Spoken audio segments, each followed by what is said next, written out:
Assalamualaikum. I am Saira Abdul, student of Human Nutrition and Dietetics from the University of Punjab, Lahore, and in this video we will discuss that how to score 90 plus marks in metric and inter exams.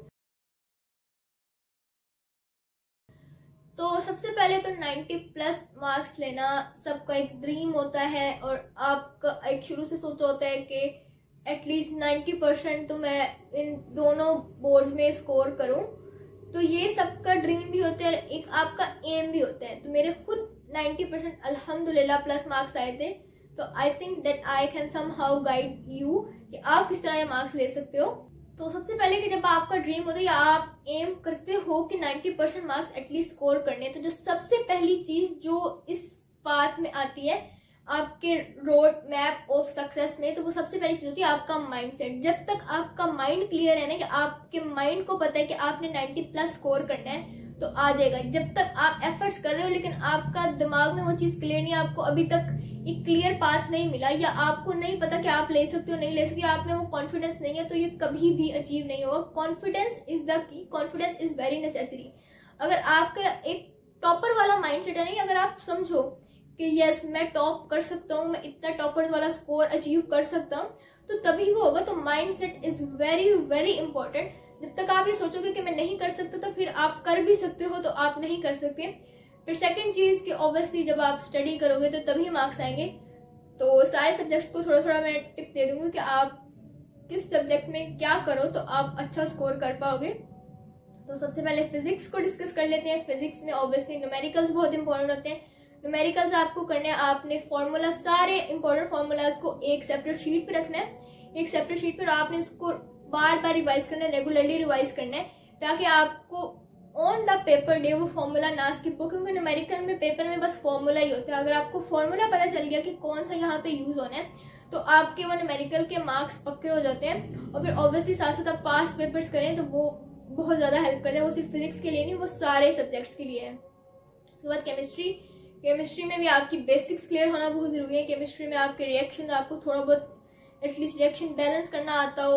आप reactions में कोई इस तरह की बड़ी गड़बड़ ना करें कि जिससे आपका प्रॉपर रिएक्शन ही गलत हो जाए या एग्जामिनर का आपके पेपर को देख के पॉइंट ऑफ व्यू चेंज हो जाए कि इसकी तो बेसिक ही नहीं क्लियर, इसको जब रिएक्शन बैलेंस करना नहीं आता तो इसको बाकी केमिस्ट्री क्या आती होगी। और वो अपना माइंडसेट ही बना ले कि इस स्टूडेंट को तो मैंने पूरे मार्क्स नहीं देने, कि अगर आपका एसिड बेस ही नहीं क्लियर तो फिर क्या ही हो सकता है। उसके बाद बायोलॉजी में डेफिनेशंस और डायग्राम्स आर द की, बहुत इंपॉर्टेंट है कि अगर आपकी डेफिनेशन एज इट इज बहुत ठीक है और आपने एक अच्छी खूबसूरत डायग्राम बना दी, अगर आपकी डायग्राम क्लियर है, सही से लेबल्ड है, तो आपको फॉर श्योर बायोलॉजी में आप अच्छा स्कोर करोगे और आपको अच्छे मार्क्स मिलेंगे।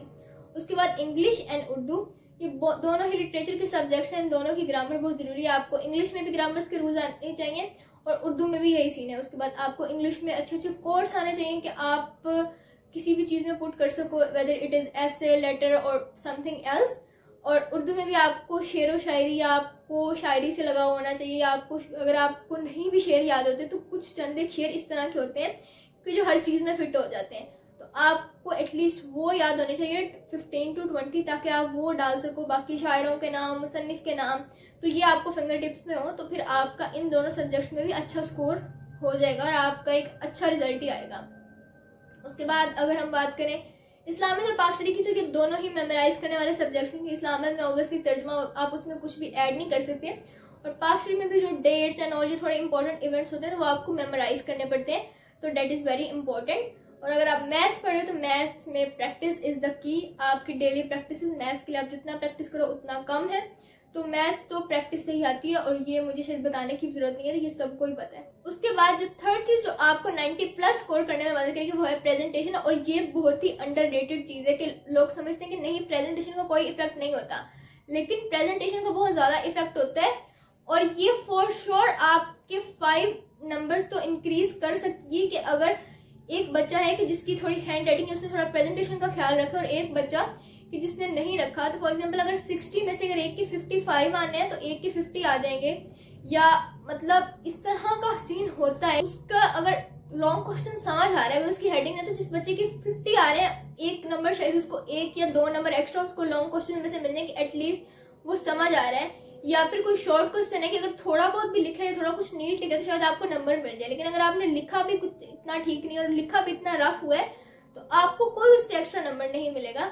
तो मार्जिन लाइंस वेरी इंपॉर्टेंट, मतलब आपके जो मार्जिन लाइंस है वो वेरी इंपॉर्टेंट कि जो आपने मार्जिन लाइंस लगाई, उसके बाद आपने मार्कर का किस तरह यूज किया है।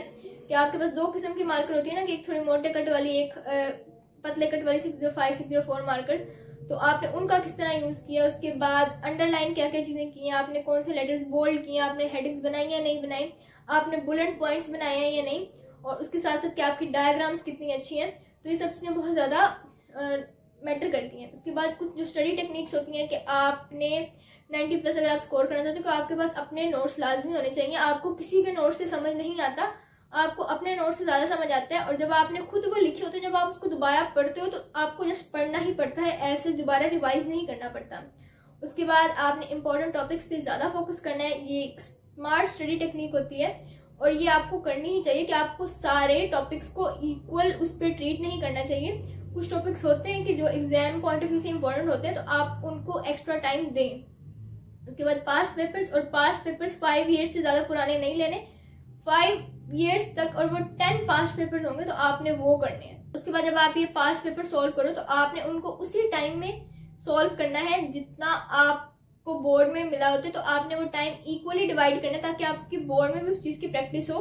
और इस चीज में आपने बस कंसिस्टेंट रहना है। अगर आप इन सारे स्टेप्स को फॉलो करोगे तो फॉर श्योर आप 90% स्कोर कर लोगे। बाकी that was it for today's video. Hope you like the video. If you like this video, give this video a thumbs up. We have a target of 1000 subscribers. Make it possible as fast as you can. Share my videos with your friends. And तब तक के लिए अपना ख्याल रखें। अल्लाह हाफिज। Thank you so much.